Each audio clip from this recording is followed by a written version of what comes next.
Nós estamos começando essa palestra do Nelson Duplá, do engenheiro Nelson Duplá, a respeito de sinalização de obras viárias. Isso é parte de um trabalho que nós estamos desenvolvendo pela Divisão Técnica de Transporte e Logística, com o apoio da Associação Brasileira de Pavimentação, né, que o Jorge Henrique, o doutor Jorge Henrique aqui é o representante, né, o coordenador, e com o Nelson Duplá, que ele, entre outras coisas, é consultor da BPV, que é a Associação Brasileira de Pavimentação, e também da Neumate Consultoria. Então eu vou chamar, acho que nós podemos começar sem muitas delongas, a palestra com o Nelson, para começar aí a apresentação, né? Pessoal, boa noite. Vou começar aqui a falar sobre sinalização de obras.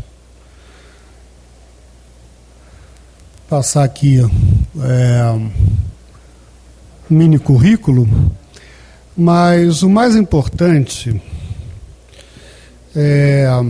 o que eu quero dizer é o seguinte: por que hoje estou aqui falando sobre sinalização de obra? Bom, em primeiro lugar, eu comecei em 1988 a trabalhar numa empresa que fabrica defensas metálicas, pórticos, né, e suporte para placas. E eu trabalhei 15 anos lá. E, basicamente, né, a partir de 88, eu tive que ter conhecimento de dispositivos de contenção, de sinalização. E eu fiz bastante cursos, né, e fui a alguns seminários, e eu comecei a me especializar nessa área. E é uma coisa muito interessante, porque na década de 80, no início da década de 90, ninguém estava preocupado com a quantidade de vítimas que morrem no trânsito.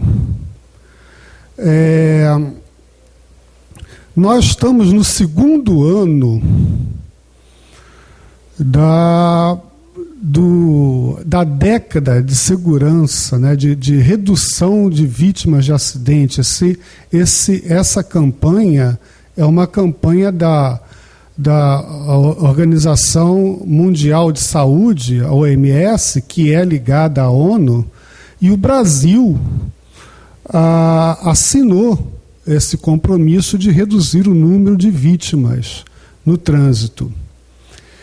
Então, voltando sobre a década de 80, né, e o início da década de 90, as pessoas morriam no trânsito, chegando a um ponto, né, de um jornal, né, um dos maiores jornal aqui do estado do Rio de Janeiro, saiu na manchete depois do carnaval.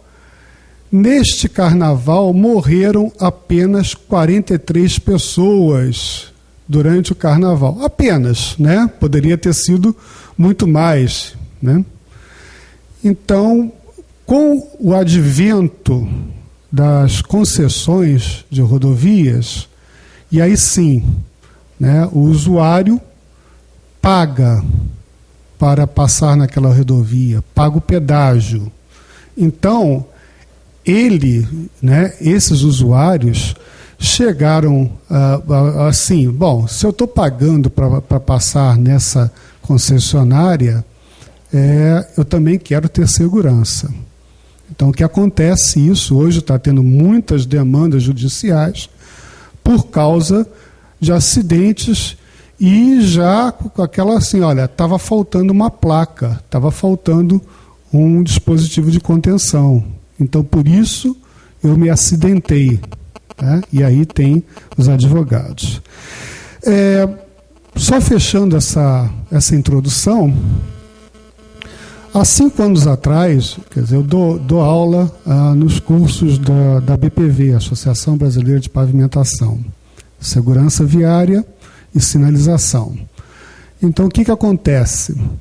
eu estava, há 5 anos atrás, já pensando em fazer um curso de sinalização de obras. Mas eu não encontrava nada, nenhum material assim consistente. E eu vou mostrar alguns trabalhos que foram feitos, inclusive do DENIT, né, e de algumas concessionárias de rodovias. Mas eu não tinha uma coisa consistente para poder fazer uma apresentação de sinalização de obras.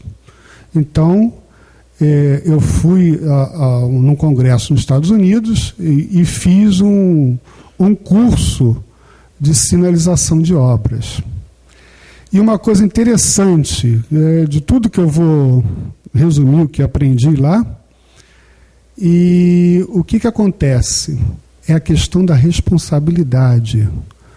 Para uma pessoa ser um supervisor, um encarregado que está ali cuidando de uma situação de zona de obras, sinalização, ele tem que ter treinamento.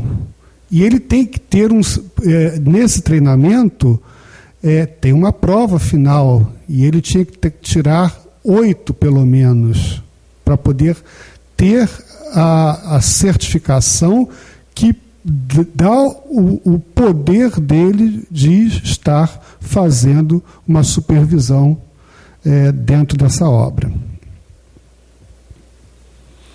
Então, aqui uma bibliografia fundamental, né? Esse MUTCD é uma bíblia, né? Um manual norte-americano, e mais adiante eu vou mostrar a capa desse manual. Algumas coisas do DENIT, do antigo DNR, agora também tem outro caderno do DENIT, manual de sinalizações de obras feita pelo engenheiro Sérgio Bolognese, do grupo da Nova Dutra, e esses 2 cursos que eu fiz, né, peguei esse material para fazer esse trabalho de sinalização de obras. Então, esse é o manual, que é uma bíblia de sinalização, e ele tem no capítulo 6, que é um capítulo extenso, sobre sinalização de obras. Então, aqui, eu vou mostrar erros, né? Na verdade, a gente aprende com os erros, principalmente quando se aprende os erros dos outros, né? A gente, né, prefere estar mostrando os erros dos outros. E uma coisa muito importante, eu não sei se tem pessoas aqui que não moram no Rio de Janeiro.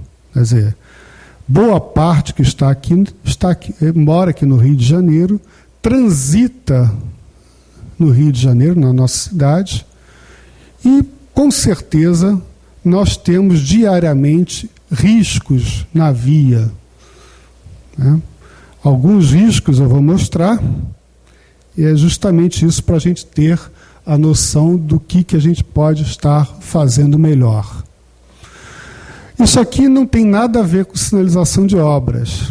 Eu só quero mostrar o seguinte: nós temos diversas vezes, né, os nossos desastres, os nossos acidentes, coisas que não deveriam ter acontecido. Então, isso aqui, claramente, para qualquer pessoa que possa imaginar, não é uma grade dessas que talvez para usar numa varanda, né, um guarda-corpo. Isso aí não é um dispositivo de contenção. Eu lembro que alguns anos atrás também teve um acidente no elevado da Perimetral, que caiu, uma caminhonete caiu em cima de um carro, lá na altura da Praça 15, e matou a pessoa que estava lá embaixo, inclusive. Então, isso é um risco potencial. Então, o que acontece? Pode passar anos e não acontecer nada, mas algum dia vai cair, né?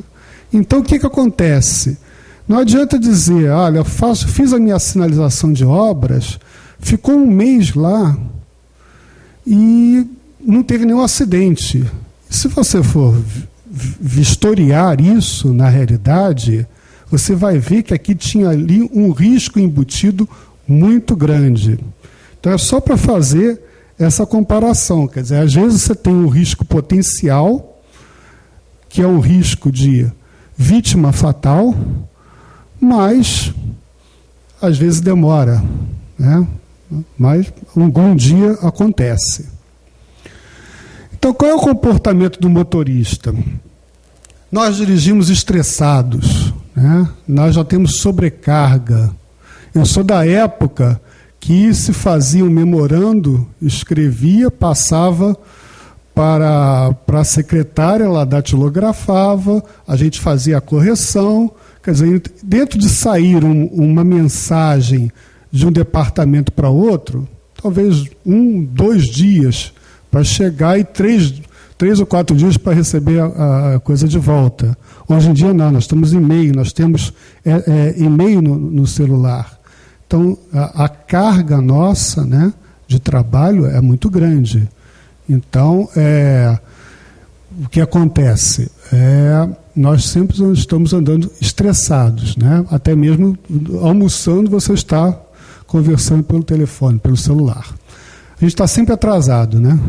A gente vai fazer um deslocamento de um local para o outro e, com certeza, você já sai atrasado e atrasa mais por causa do congestionamento.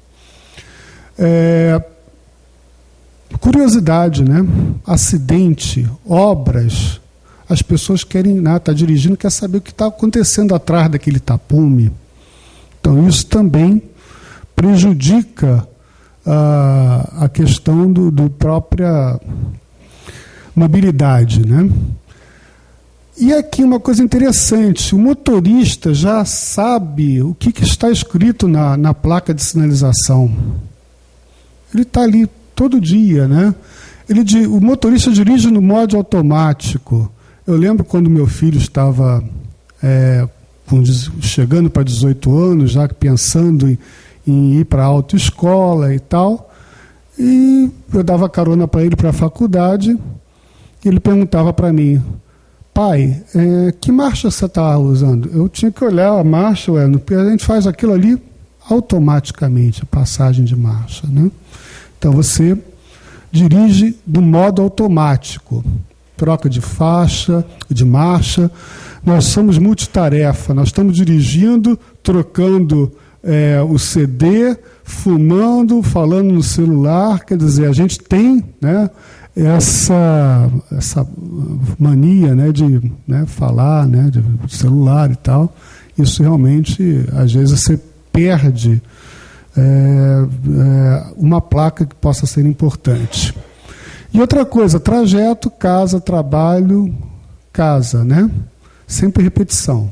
Você vai passar naqueles mesmos locais, você está dirigindo, e você já sabe que as placas que estão ali, né? Às vezes você passa por um semáforo e não se lembra, será que aquilo ali eu passei no verde realmente, né? Isso aqui é muito automático, né? Você vai passando isso aí de uma forma automática. E aí, surpresa. Um belo dia, eu fui sair, né? E aqui é reversível da Vieira Solto, né? Tinha que fazer esse caminho aqui, e na hora que eu estava passando, estava um carro aqui, eu estava fazendo a curva aberta, né? E eu quase que entrei nesses cones aqui, e aqui tem um tapume, né? Se eu tivesse batido ali, aqui tem uma cabine de polícia, né? O camarada ia chegar, escuta, está preso, né? Está preso. Como é que você não viu essa sinalização aqui? Pergunto, isso é alguma coisa semelhante ao Código de Trânsito Brasileiro? Não, né? Aqui, você vê as setas, uma para cá, outra para lá, quer dizer, está apontando que eu tenho que entrar aqui no meio, né? As setas estão indicando que eu tenho que ir atropelar a cabine da PM, né? Então, eu tive cuidado, né? Eu rodei, quando eu vi isso, eu rodei o quarteirão, estacionei o carro e aí eu fui tirar a foto, né? E realmente para mostrar essa situação. E o que pode ser diferente? Sinalização que chama atenção. Aquilo que eu falei, eu estou acostumado a passar por ali todos os dias. Então, de repente, num dia da manhã, que eu saio às 7 horas da manhã, eu me deparo com uma intervenção de obras que no dia anterior não tinha. Então eu fui surpreendido com aquele tapume, com aquela obra que estava entrando dentro da faixa de rolamento. Então, para uma situação dessa, você tem que ter uma sinalização que chame a atenção do usuário. Tem que chamar a atenção mesmo. Então, aqui, uma situação noturna, você vê tudo com uma boa visibilidade, com dispositivos adequados, com a quantidade necessária de dispositivos, com painéis avisando com mensagens variáveis, canalização. Então, para uma sinalização eficiente, já temos a primeira frase: atrair a atenção do motorista. Segundo, impor respeito ao usuário. Transmitir mensagem simples e inequívoca. Ser vista, permitir manobras com segurança. E empregar dispositivos normalizados. Então, vamos ver alguma coisa interessante. Atrair a atenção do motorista. Então, você precisa ter uns dispositivos que realmente chamem a atenção do motorista. Quer seja para ser vista, permitir manobra de segurança, dimensão da placa, não uma placa pequenininha com letreiros pequenos, posição da placa, se é visível de dia e de noite. Para ser visível de noite, tem que ter uma placa com película retrorefletiva. Então, não é só você colocar uma placa pintada, porque de noite